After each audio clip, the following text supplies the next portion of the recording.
Hello everyone. Now this video is a revelation about rules of engagement in the spirit and in the physical. What takes place in the spirit manifests in the physical.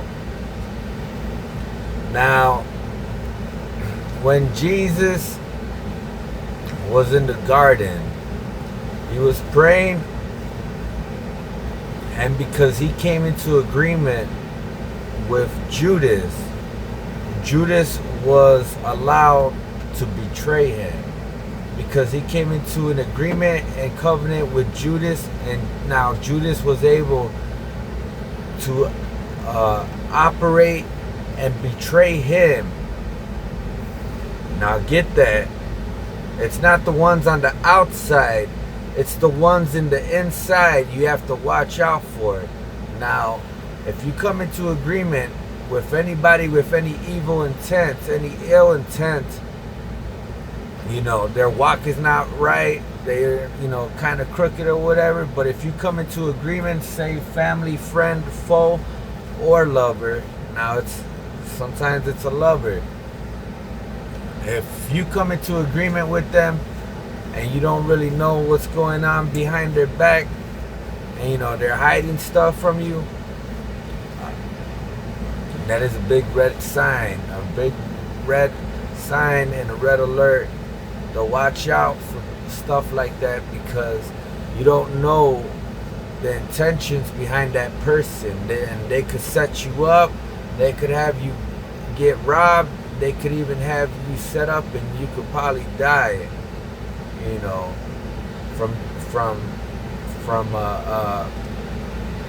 from whatever the ill intention off of the person. Sometimes it's not even them, but it's who's operating in them. Now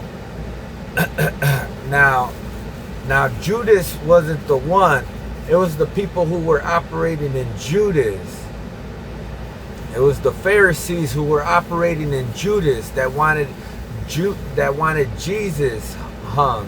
They wanted Jesus crucified. They wanted Jesus dead.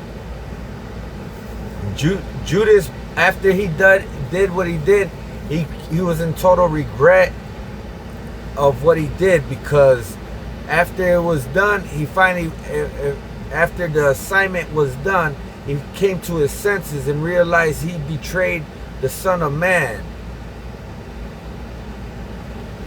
And it was because he was under a trance, and he was under their control. He was under the Pharisees because he came into agreement with the Pharisees. The Pharisees had Jesus killed because he was in agreement with it. He came into agreement with it in the spirit, and that's how it manifests in the physical. Now, you have to watch out on who you come into agreement with, because that is how people operate in witchcraft and sorcery and magic and divination. It's all an agreement. If you have no agreements, they have no grounds. They have no territories. They have no lands. They have no opportunity. They have no opportunity to do any witchcraft on you. It is illegal, and it is trespassing in the spirit. So you wonder why your life's upside down, why things are a mess, why things are not going the way it is. It's because somewhere, somehow, you made an agreement with someone or opened a door with somebody with ill intent towards you. Hey, they could smile in your face, they could call you sugar, they could call you baby, they could call you sweet talk you, do whatever they have to have you engage in them. And as soon as you open the door, boom, who comes in? Every opposition in your way. Why? Because you opened that door. And the door is a conversation. It could be a text message. It could be a phone number. It could be an email. It could be a mail. A letter. It could be a reminisce. Hey, I just wanted to hear from you. How you been? It could be something so simple as that.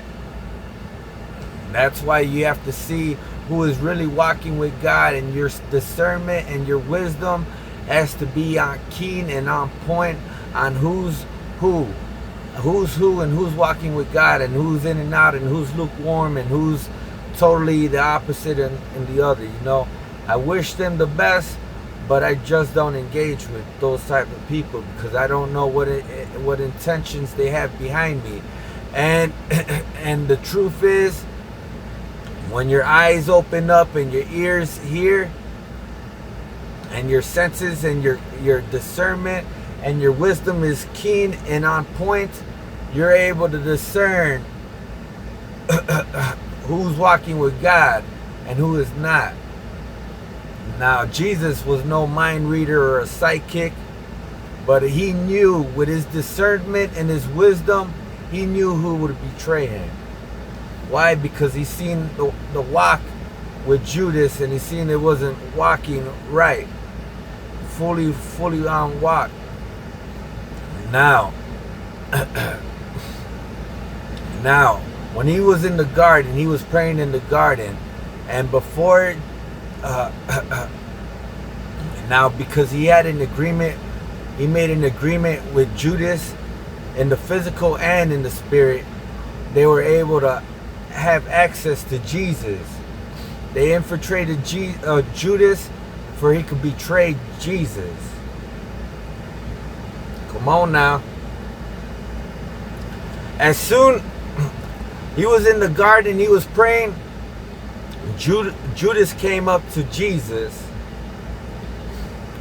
and he's like, "Oh, Rabbi, I've seen you." And he gives him a kiss on the cheek. And what does Jesus say? This is how you betray the Son of God, with a kiss. And it was right after the kiss, the gate swung open and the guards came in, the soldiers, the Pharisees, all waiting behind that door. The gate was closed, but it was not until he engaged and he had the kiss on the cheek. It was the intimacy. It was the intimacy, and the more intimate you're with a person, the more you're able to do with that person. The more you engage with that person, whether it be from a handshake, okay, a handshake, then it goes down to a hug, then a kiss, then sex, and then whatnot. But it was the intimacy, the kiss. It was the kiss that opened that door for the soldiers, for the Pharisees, for the guards to all come rushing in and have Jesus bound. Come on now. I know that hits something. I know you're looking at your left, you're looking at the right, you're looking at, hey, wait up, hold up.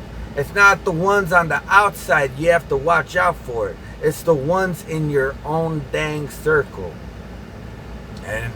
And it's the ones who you call mother and father. It's the ones you call brother and sister. It's the one you call cousin, aunt, uncle. It's your best friend.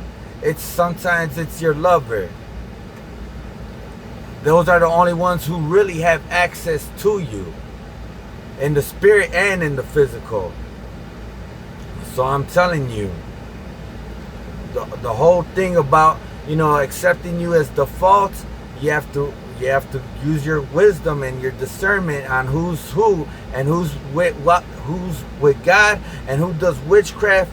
Your wisdom and discernment better be on key, because those will be the key roles and points on if they have access to put witchcraft on you. All they need is a soul tie from an agreement, and a covenant comes in a soul tie, and from that soul tie comes in, they put that soul tie, they put that soul fragment on an altar, and from that altar they're able to curse you. And this all goes down in the spirit. You don't know what's going on in the dreams. You don't know what's going on in your dreams. You have been bounded. They put a veil over your eyes, and you can't even see. It's black, it's all black, pitch black in there. Why? Because they have you bound, and now they're able to do whatever they want with you and your body, and they rob you blind. Why? Because somewhere you've made an agreement and covenant with someone, and you call them a best friend,